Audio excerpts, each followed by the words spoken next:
Hey, this is Brett with Vine Dresser Lawn and Landscape. Today we're going to be looking at centipede grass decline. This is an article from the University of Georgia Extension, and we're going to be going over factors of centipede grass decline, symptoms, and also preventative and corrective measures. As your centipede is coming out of dormancy, these are some things you need to be looking at. And so, what is centipede grass decline? It is the failure to green up in the spring, or you have a successful green up followed by decline and death in late spring and summer. Many factors contribute to this problem. It's important to be aware of these factors so that preventative and corrective steps can be taken. The problem can be prevented by avoiding over fertilization, preventing thatch accumulation, irrigating during drought stress, and maintaining a mowing height of 1 to 1.5 inches.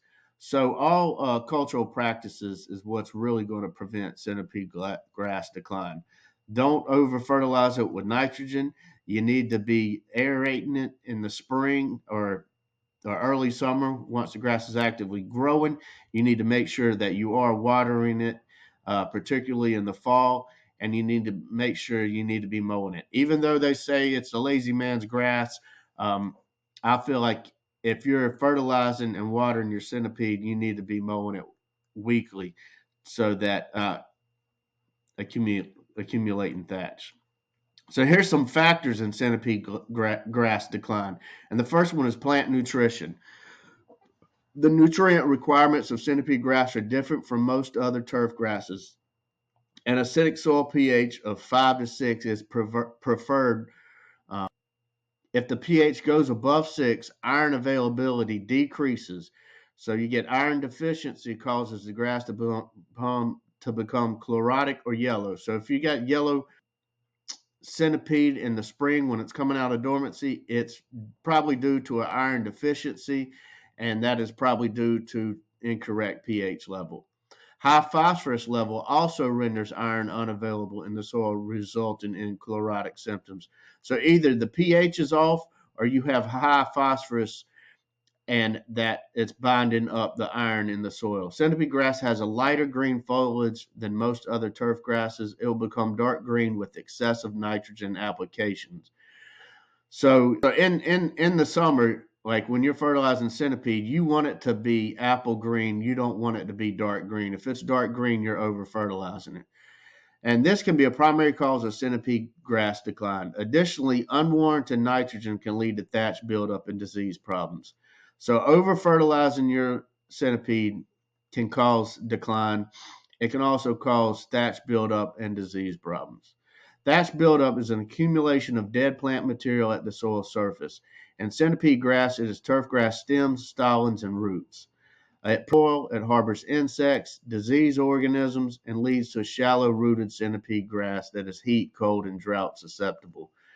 The problem with the thatch is that new stolons grow on top of the thatch and the roots don't penetrate the soil deeply.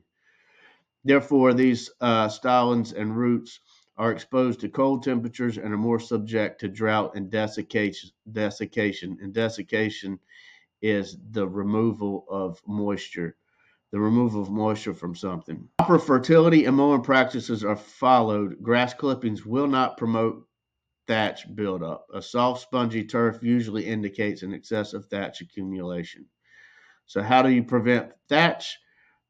Proper fertilization and mowing practices.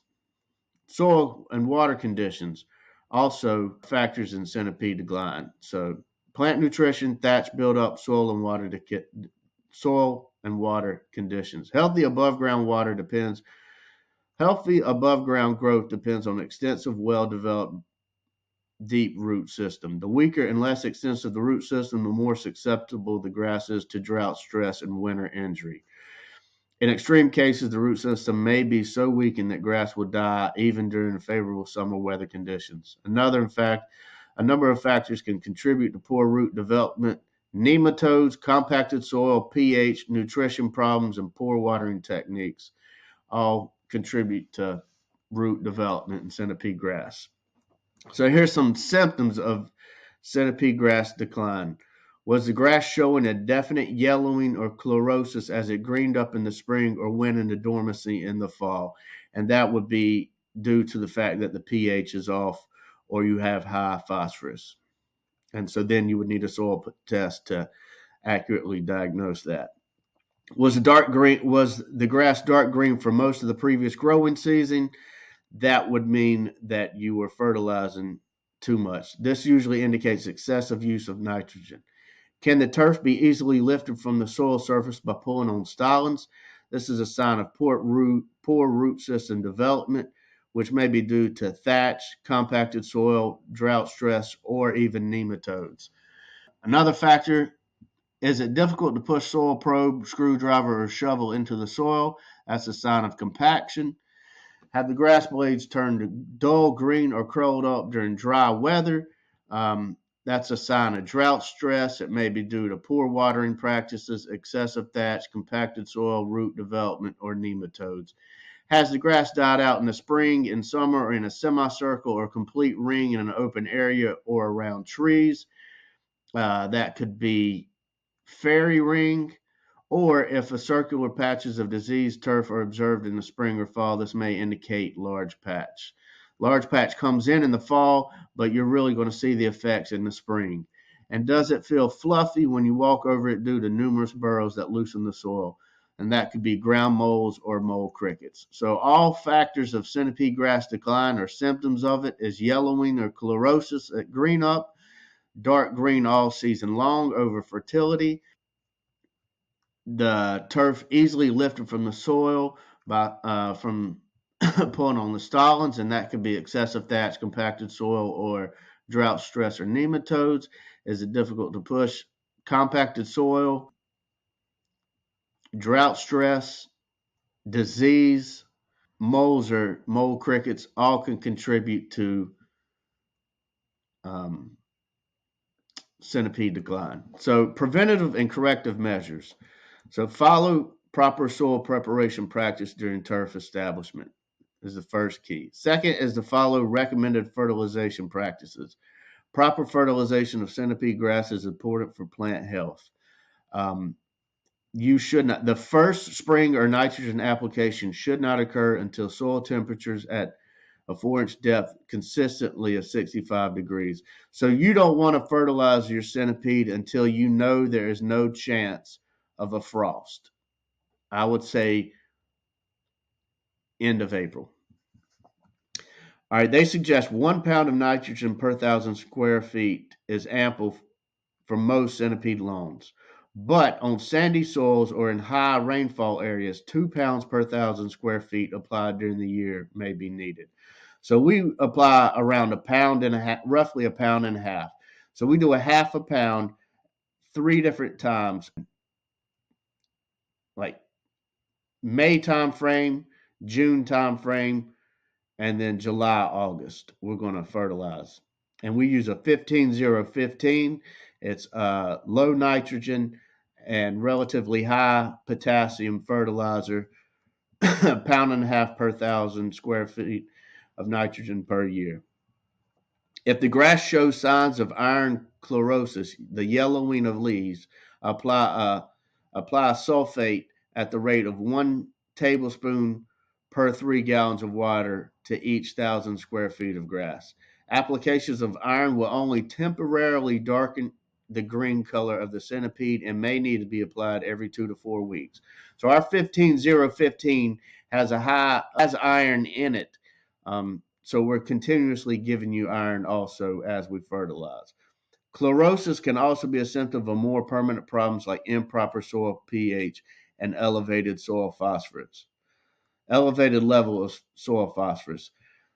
So if you got yellow centipede coming out of dormancy or in the summer, you need to get a soil test to check the pH and the phosphorus levels. Follow suggested cultural practices. It's recommended to mow centipede grass 1 to 1.5 inches. I would say, look here, if the grass is mowed often enough so that no more than 1/3 of the leaf is removed, the clippings do not have to be discarded. So really, you need to be mowing centipede grass weekly as well. During stress periods such as summer heat or the coming of winter, slightly raise the deck to help maintain the grass. If excessive thatch is a problem, it needs to be removed.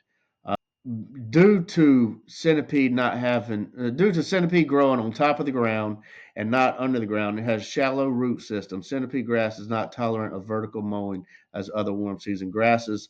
So thatch decomposition can be aided by core aeration and top dressing. So I would suggest to core aerate and top dress your centipede each the beginning of the summer.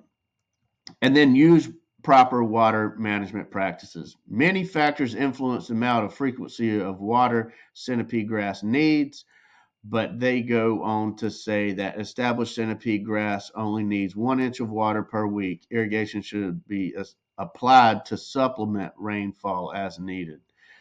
And then they suggest prior to sunrise is the best time to water because it's less wind and lower temperatures. So it needs at least 1 inch of water a week. If it's not raining, you're going to have to supplement that through irrigation, and you need to water in the morning prior to sunrise. So I hope this gives you an overview of centipede grass decline.